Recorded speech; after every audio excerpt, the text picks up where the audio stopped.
Hi, this is Gary with MacMost.com. Here are some tips to help your MacBook battery last longer.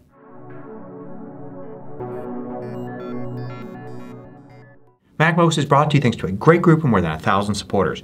Go to MacMost.com/Patreon. There you could read more about the Patreon campaign, join us, and get exclusive content and course discounts. So when somebody says make your MacBook battery last longer, that could mean how many years it lasts before you need to replace it. But that's not what I'm talking about here. I'm talking about when you're going through your day and you have no way to plug your MacBook in. How do you make it last longer while you're traveling, using it at school, or in some situation where you just can't plug it in?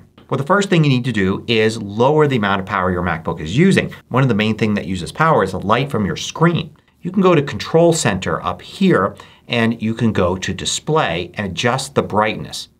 Now, it may look perfectly fine here or here, but down lower will mean it's using less battery. Maybe not that much less battery minute to minute, but over the course of an entire day that could stretch your battery life out considerably. Now if your MacBook has a backlit keyboard, not all of them do, then you can also reduce the amount of light coming out of your keyboard or completely turn that off. In macOS Ventura, if you go to System Settings and then you go to Keyboard, there should be a setting for keyboard brightness. If you turn it all the way down, that turns off the keyboard backlight and will save power. So if you don't need this, turn it off. You also have the option here to turn off the keyboard backlight after some inactivity. So you could set that to say turn off after 10 seconds. So it'll be lit while you're typing. But as soon as you're not typing, maybe doing something else like viewing content, then it will turn off. And that could really add up to a lot of savings over the day. Now other things that use power are the wireless radio connections. So you've got two primary ones. You've got Wi-Fi and Bluetooth. Now if you're using both of those, fine, just keep using them. But if, say, you're in a situation where you're not connected to Wi-Fi, or maybe you're going to work for a little while and you don't really need to use the internet in any capacity at all, you could just turn off Wi-Fi temporarily. Same thing with Bluetooth. If you don't happen to be using Bluetooth right now, just turn it off maybe to save a little bit of battery power. Now how much battery power you're using at any given time depends on what your Mac is doing. Chances are you've got apps running, those apps are doing something, and whatever they're doing is using up power because it's using the processor, it's using the graphics, it's using the storage, all the parts of your Mac. So you want to limit what you've got running. Most of the time when apps aren't being used, they're just hidden in the background or you're not actually interacting with them, they're using hardly any power at all. But sometimes apps do use power in the background, particularly browsers. With browsers you can have many tabs open and some of those web pages are updating themselves all the time even if you're not viewing them. Look at which apps you've got running. Are there any that you just don't need now and you know you won't need for a while? If you're using your browser, take a look at all the tabs you've got open and think about what they're doing. Some of those might be very quiet and stable and not really using much power. Others may be doing all sorts of interactive things in the background, might be displaying videos and updating. If you're not using a tab, close it. Don't worry about getting back to it. It's easy to go back to a web page. Bookmark it if you want. But try to minimize how much you're using for each app to increase the life of your battery. Also, extensions really drain the battery too. Every extension you have installed is doing something additional with each web page. And sometimes the combination of a web page and an extension you have installed could mean a lot more battery usage. So go into Settings, whether it's Safari or Chrome, and look at your extensions. See which ones you've got going and consider maybe disabling some of those or getting rid of them if you're not using them. So many times I've heard of people getting subpar battery life and then it comes down to some browser extension they've installed.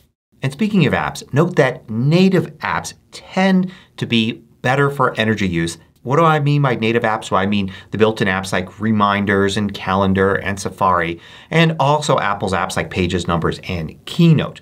The equivalents to those, something like Microsoft Word or Google Chrome, tend to use more power. It's not always the case and very often it comes down to what you're actually doing with those apps. For instance, a simple document in Word may use less power than a really complex document in Pages. Same thing with a simple page in Chrome versus a complex page in Safari. But on the whole, if you're trying to get as much time from your battery as possible, stick with Safari, Pages, and other Apple apps if you can.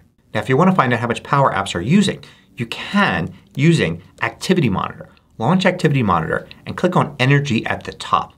And then go to Energy Impact. and sorted so the highest numbers are at the top.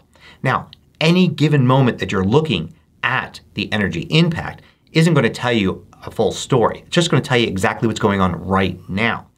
But if you find your battery is draining quickly, then maybe keep this open and every once in a while take a look at it and see which ones you always seem to notice are at the top. Maybe there are some apps that you're not even using right now that are at the top. Take a look at these numbers here. Obviously, even though these are at the top, they're using almost zero energy at the moment. You can also look at the 12-hour column here and see which apps have used the most power over the last 12 hours.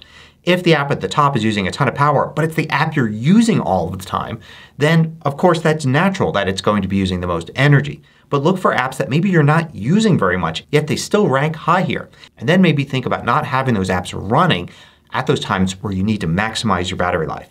Now this one may seem obvious to a lot of people, but not everybody. If you have an iPhone and you plug it into your Mac, it'll charge your iPhone. Even if you don't intend on charging your iPhone, you just need to connect them for some other reason, it's still going to charge your iPhone.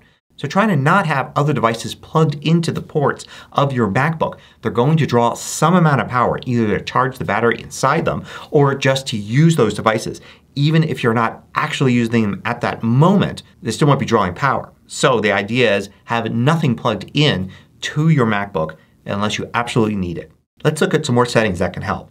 If you go into System Settings and then you go to Lock Screen, you're going to see a control here for Turn Display Off on battery when inactive and a time. So the idea is that you haven't done anything with your MacBook for, say, 2 minutes.